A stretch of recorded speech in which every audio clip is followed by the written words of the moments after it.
उड़ान पाकिस्तान, इसकी सिग्निफिकेंस कैसे देख रहे हैं? बड़ी इसकी हाइप हमने सुनी, सुनने में बहुत अच्छा लग रहा है जिस तरह से टारगेट्स सेट किए गए हैं। देखिए जी, मैं समझता हूँ कि मंसूबा बहुत अच्छा है, इसमें कोई दो बातें नहीं है।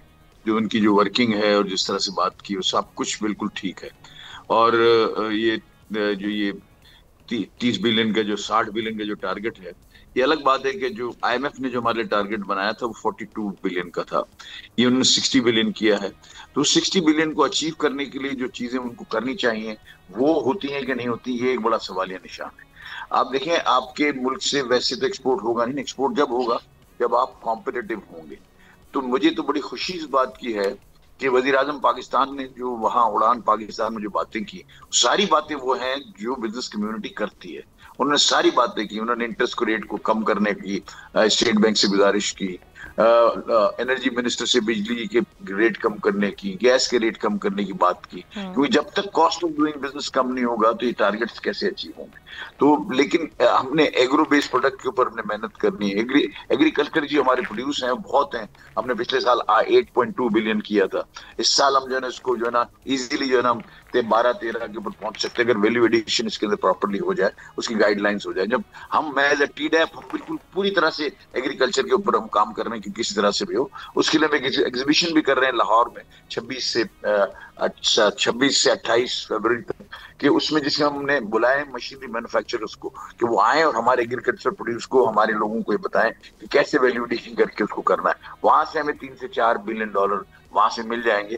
आईटी के अंदर बड़ा स्कोप है जो बताया गया, जिसको पूरा अग्री करता हूं उससे, कि आईटी के अंदर जो है ना कुछ भी नहीं चाहिए, ना बिजली चाहिए, ना गैस चाहिए, कुछ भी नहीं चाहिए। थोड़ी सी फेवरेबल टैक्सेशन पॉलिसी हो जाए जिसके अंदर 5 बिलियन का, 4-5 बिलियन का इजीली गुंजाइश हो सकता है। और ये जो 15 बिलियन का वो जो टारगेट कह रहे हैं, मैं उसको भी डिनाई नहीं करता। ऐसा जो हमारी इस वक्त जो आईटी की जो टीम है, जो लोग हैं, जो बच्चे हैं, वो माशाल्लाह बहुत जबरदस्त हैं। और उन्होंने जो है ना उसके साथ जो है ना वो काम किया है। तो ये डुएबल चीजें हैं। बस जरूरत इस बात की है कि इम्प्लीमेंटेशन को यकीनी बनाया जाए। तो अभी आप समझ रहे हैं, आप being a chairman businessman group, जो हमारे इस वक्त बिजनेसमैन तबका है, वो बारहा हम देखते हैं कि शिकायत कुना भी रहता है, उनकी जानिब से ये कहा जाता है टैक्सेस बढ़ा दिए जाते हैं या ऐसे रिसोर्सेज नहीं है जिनकी वजह से वो यहाँ पर इन्वेस्ट कर सकें। तो आप कंसर्न्स क्या रेज करना चाहेंगे यहाँ पे? इस दफा में और पहले में थोड़ा सा फर्क है। ठीक है। जब पहले की जिस तरह से प्लानिंग आती थी, वो फर्क ये है कि इस दफा सारे लोग ऑन बोर्ड हैं। चाहे वो अस्करी क़यादत हो, चाहे वो पॉलिटिकल क़यादत हो, चाहे ब्यूरोक्रेसी हो हमारी, वो सब एक पेज के ऊपर है। उन्होंने सबने मिलकर ये डॉक्यूमेंट बनाया है। मैं एहसन इकबाल साहब को मुबारकबाद भी देता हूँ, उन्होंने बड़ा जबरदस्त काम किया है। कम से कम एक रोड मैप तो बन गया ना, एक रोड मैप है, हमने इस तरफ जाना है। इस तरफ जाने के लिए फिर जाहिर है, आप जानते हैं हमारे प्राइम मिनिस्टर को तो बहुत ज्यादा जो है ना वो डूअर हैं, और बहुत ज्यादा उसके पीछे, जब किसी चीज के पीछे लगते हैं तो बिल्कुल वो ऐसा काम करते हैं। और and he holds meeting, he himself is involve into this.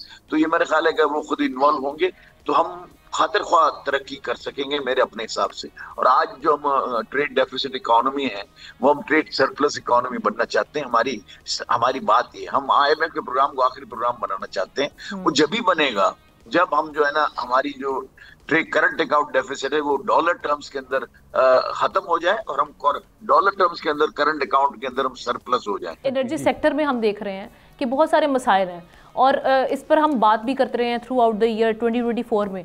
खास तौर पे इसमें सबसे बड़ा जो इशू उठा था वो आईपीपीस का था। अब आईपीपीस, कई आईपीपीस है जिनके साथ मुआहदे ख़त्म भी हो रहे हैं, लेकिन बिजली सस्ती नहीं हो रही। बिजली सस्ती नहीं होगी तो आपकी यहाँ पे जो सनतें हैं वो कैसे काम करेंगी?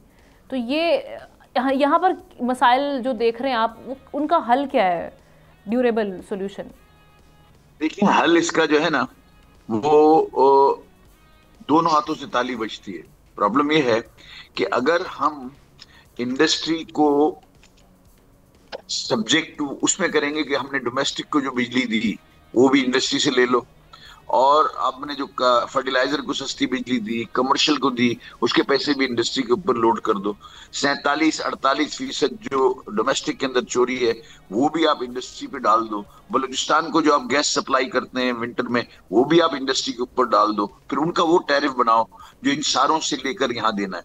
दुनिया में ये होता है, बांग्लादेश ये करता है कि WTO के तहत हम जो है ना डायरेक्ट इंसेंटिव नहीं दे सकते।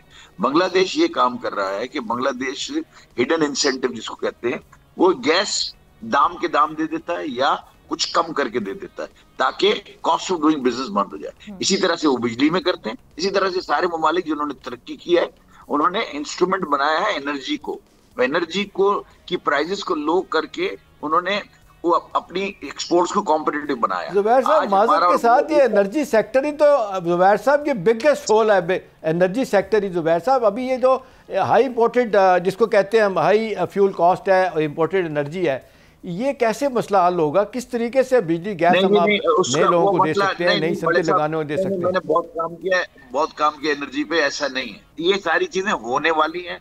प्राइम मिनिस्टर ने हमारी जगह पे खड़े होकर वहां सवाल किया है, वो मैं आपको बताना ये चाहता हूं कि ये इस दफा जो सबसे बड़ा जो चेंज है, जो उड़ान पाकिस्तान में है, कि prime minister is all out with the industry.